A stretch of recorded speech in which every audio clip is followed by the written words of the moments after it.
Summary of No Excuses by Brian Tracy. Introduction. How many times do you tell yourself, I'll do it tomorrow? Or, I'll do it when I feel better? What about, I'm too tired right now? Or, I can do it after I go to this fun thing? If you're like me, you probably lean on these excuses far more often than you should, only to find yourself scrambling to catch up later as you wonder why on earth you did this to yourself. And as you've probably noticed, bouncing from excuse to excuse isn't really living your best life. So why do we trap ourselves with excuses, and how can we break this cycle? That's the question Brian Tracy set out to answer, and this summary will teach you how to apply his findings to your own life. By the time you've finished this book, you'll learn what the 7-step method is, what a disaster report is and how you can use it to conquer your fears, and why delayed gratification can set you free. Chapter 1. Accept responsibility, achieve success. Have you ever looked at someone else and thought, how does she do it? Although that person might not have more time, money, or resources than you, it still appears as though they effortlessly accomplish more, leaving the rest of us to stare in wonder as we try to figure out why. But there's no mystery to their success. It might sting a little to hear, but the truth is that their success lies in the simple practice of self-discipline. And whether it's your neighbor who got it all together, or the CEO of a Fortune 500 company, the common denominator of every successful person is their commitment to eliminating excuses. But the good news is that the benefits of self-discipline aren't exclusive to some secret group of people who have it all figured out. It's accessible to everyone, and you can start cultivating your own vision of personal success right now.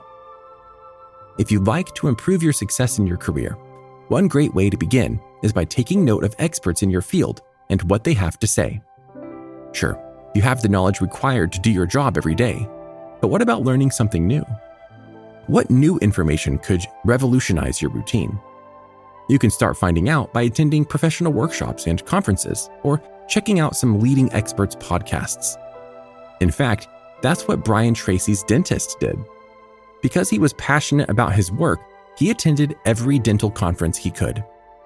That's what brought him to a conference in Hong Kong where he learned something that transformed his career. When a Japanese dentist shared a technique that could permanently improve the appearance of a patient's teeth, Tracy's dentist immediately took this new information back to his practice in the US and started implementing it with his own patients. Within just a few years, his practice experienced an explosion of success, and clients from all across the United States were traveling to book appointments with him. In fact, by the age of 55, he had achieved national acclaim and made enough money to retire early. If this type of success sounds pretty good to you, the great news is that it could easily happen to you. After all, attending conferences and learning new things doesn't sound too hard. But it's important to remember that even something as simple as learning from others requires one fundamental step: accepting responsibility. In order to learn and make changes in your life, you must first identify and accept your limitations. One limitation might be the fact that you don't yet have the knowledge you need to be your best self. Accepting that is what enables you to be humble and learn from others.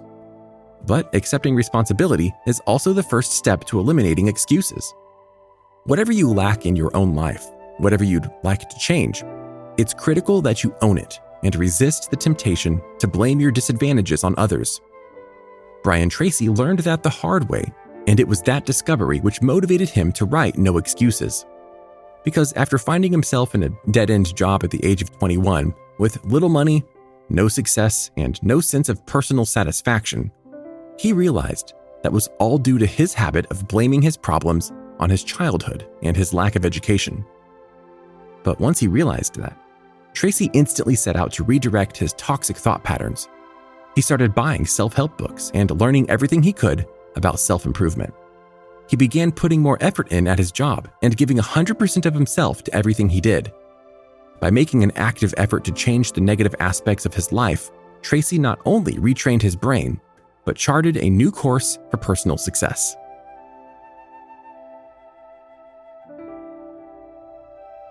Chapter 2.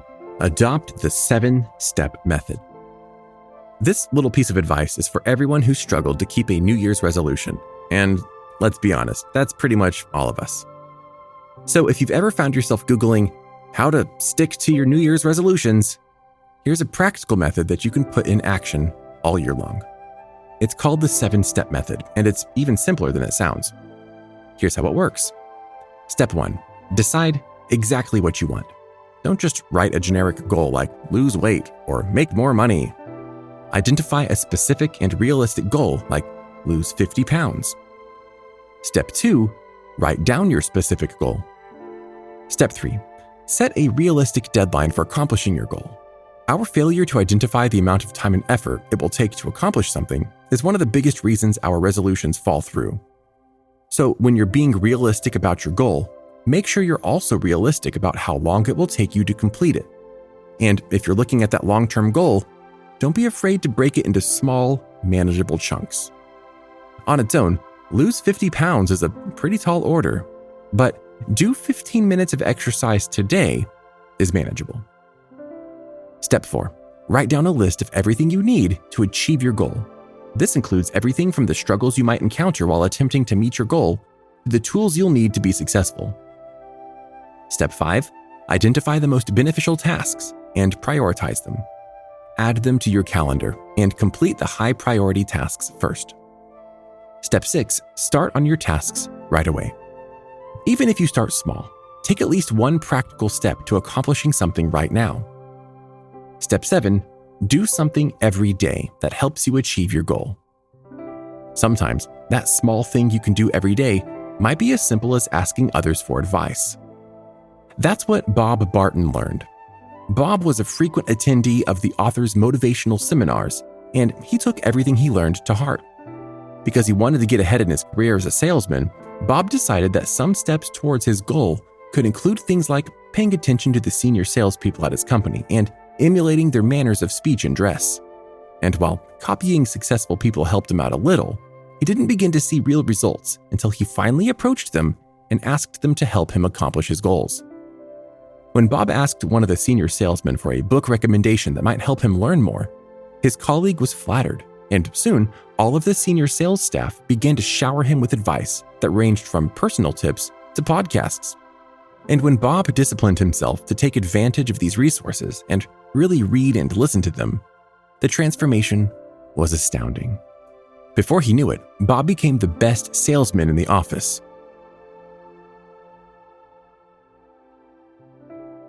Chapter 3, complete the disaster report. What are you afraid of? I'm not talking about the basic things like pretty much everybody else fears, like spiders or heights, but rather the deep fears that keep you from accomplishing your goals. Are you afraid of failure? Afraid of being unremarkable? Whatever your fear is, the most important thing to know is that it doesn't have to hold you back. Although they may feel insurmountable at times, our fears aren't hardwired into our brains. Because we learn to be afraid of things over the course of our lives, the good news is that we can take control and unlearn those same fears. And one of the best ways to unlearn your fears is to complete what Brian Tracy calls the disaster report. It's comprised of 4 simple steps, and it works like this. Step 1, describe your fear clearly. What exactly are you afraid of? What do you think will happen? Whether you're writing it down or simply articulating it for yourself out loud, be specific about the parameters of your fear. Step 2, identify the worst-case scenario. Often, we get so paralyzed by fear that we fail to ask if then what questions. So take a few moments to think about the very worst thing that might happen if your fear came true and confront that possibility. As you do, you may find that your fear is a bit irrational, that it wouldn't be all that bad if the worst really happened, or that your fear suddenly seems a bit more manageable. Step 3, brainstorm solutions for your worst-case scenario. Now that you know the scariest possible outcome, come up with some creative solutions for what you would do if it came to that.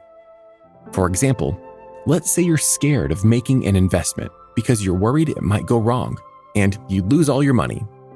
So if the worst-case scenario is that you lose money in the process, one solution is to acknowledge that you could find a way to make that money back.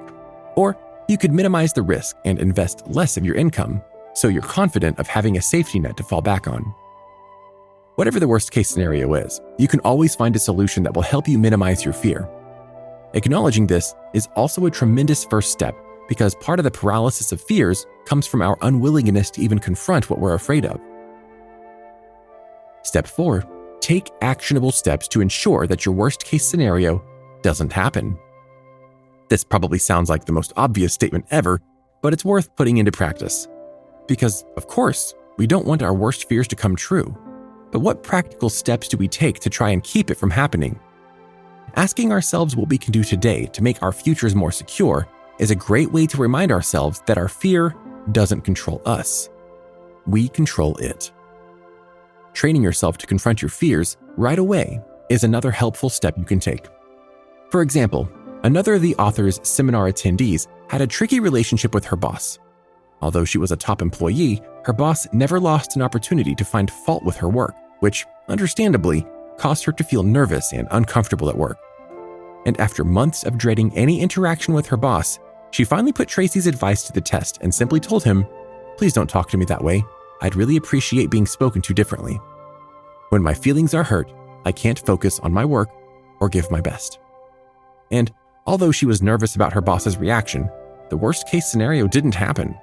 Instead, her boss apologized and spoke to her respectfully in all future interactions. Chapter 4.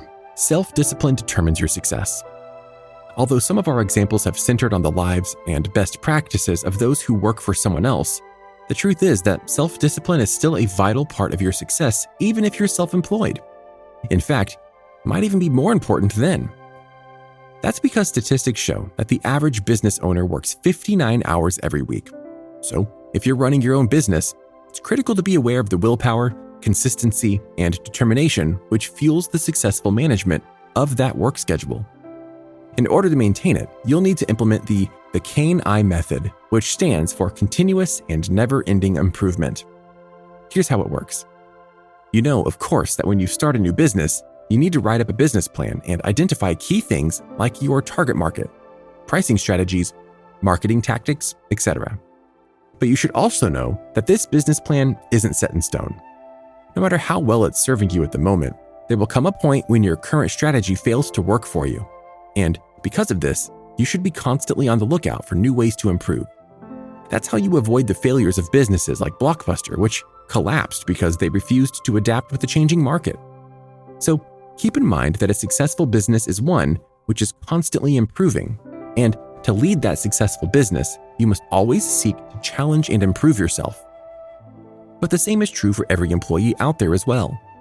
Although you may not be responsible for the growth of an entire business, you're 100% in charge of your growth. And although that might not sound like a big deal, maximizing your sense of personal responsibility can actually help you to move up in your company. Brian Tracy learned that firsthand when he worked for a property development company. He started by giving his best to every job he was assigned, and then asking his boss for more responsibility. And as he earned it, he continued to develop his sense of self-discipline, training himself to get the job done better and faster than the last time, until he'd beaten his personal best. This ultimately earned him the reputation as the go-to guy that you could trust to do anything well.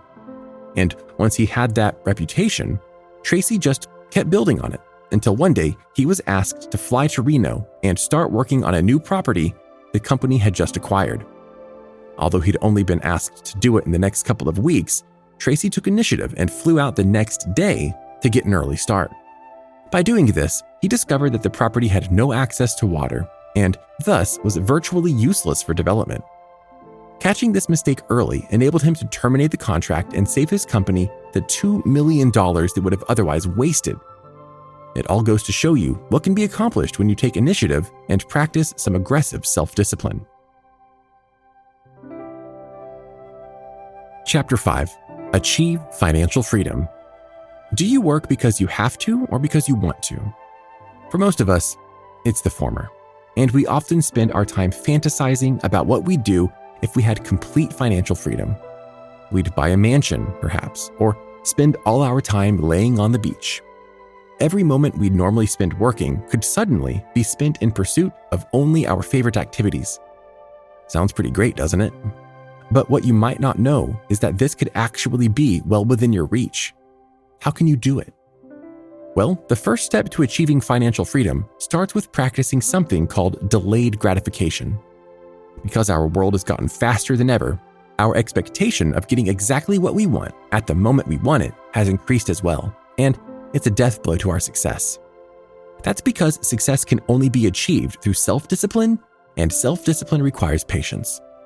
So although it may be tough to master at first, start training yourself to take control with the 1% method. All you have to do is set aside 1% of your income and discipline yourself not to touch these savings. And if you think about it, when you're living off the other 99% of your income, it's not like you'll miss it all that much. Because if you earn $3,000 a month, 1% is just $30. Is the lack of an extra $30 a month going to cause you significant hardship?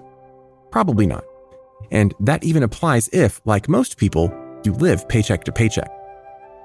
Although you might miss that extra $30 slightly more than those with a bigger monthly income, it's unlikely that it will have a negative impact on your quality of life each month. And by setting aside just 1% of your income each month, you can soon build a sizable savings account that will help you gain financial freedom. In fact, if you're able, you can even try upgrading to 2% of your monthly income and watch your savings grow. Now that sounds like a pretty manageable path to financial freedom, but would you believe that cultivating a pattern of smart savings involves more than just setting aside money? It's also about time management, and for that, you can use the ABCDE method. Like the 1% method, it's just as simple as it sounds, and it's the best way to cut procrastination from your life. Because honestly, isn't procrastination at the root of all of our excuses? You can start eliminating your excuses by following these simple tasks. A. These are your must-do tasks, denoted by the first letter of the alphabet because they're the things you've got to do first. Any tasks that will bring major negative consequences for ignoring them should be put in this category. B. Should-do tasks go here. While you definitely ought to do them, you probably won't die if you don't get these things done. C. Nice-to-do tasks go in this category. Think writing a card to a friend or offering to do someone a favor. These are great things, and you should definitely do them if you can. But don't prioritize your great aunt's birthday card over the presentation that could cost you your job. D. These are tasks that can be delegated to others. Often, when we take on responsibilities, we assume we have to do every single thing on our own. But in fact, some things could be delegated to people we trust who are willing to help us take some of the load. So, if a quick errand can be delegated to your partner, put it in the D category and get on with your A jobs. E. Lastly, these are the tasks that aren't essential. Being neither necessary nor nice or otherwise important, these things don't have to be done and are probably distractions. Ignore them and focus on your main goals.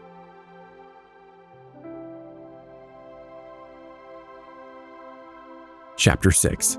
Avoiding the 3 whites. Any book about getting rid of excuses has to deal with exercise at some point, because exercise is one of the most common things we make excuses about. And if we're going to be truly healthy and successful, then working some exercise into our lifestyle isn't just a good idea, it's absolutely necessary. Cultivating healthy eating habits is equally important, and one of the best ways to develop those habits is the Thinking Big weight loss program.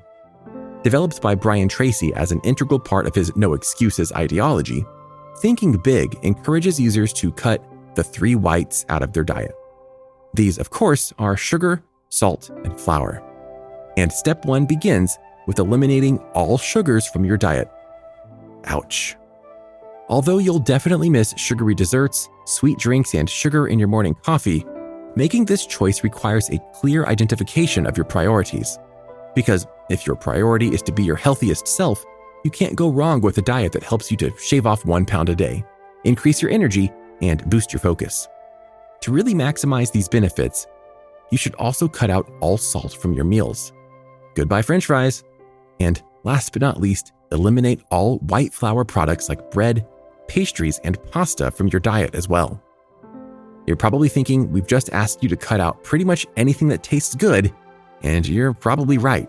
But as with every no excuses decision, it's all about priorities. Sacrifice is an essential element of any healthy food pattern. And if your goal is to see results in your weight loss, this is a proven way to get there. Chapter 7. Improve your personal relationships. No excuses means no regrets. That's one of the best things about it. Because when you remove procrastination as an option and discipline yourself to achieve your goals, the fewer occasions you have to look back and say, "I'd wish I'd done." Our personal relationships are often some of our biggest sources of regret, and as such, they're the perfect frontier for self-improvement. So, using the methods outlined in this book, take a look at your relationships and identify what you need to improve. Do you want to spend more time with your children? Do you need to remind your family that they're a priority? No matter what you'd like to change, you have the power to say no to the excuses that are holding your relationships back. You can start by committing to spend more time with your family, or if you need to practice forgiveness. Learning to forgive is one of the most vital steps to achieving happiness, and it's also critical for accepting responsibility. Because we often blame our parents for problems that we have as adults, or for childhood experiences that impact us to this day, it's easy to use that blame as a means of diverting responsibility away from ourselves. After all, if our parents messed us up, our toxic patterns can't really be our fault, right? Wrong.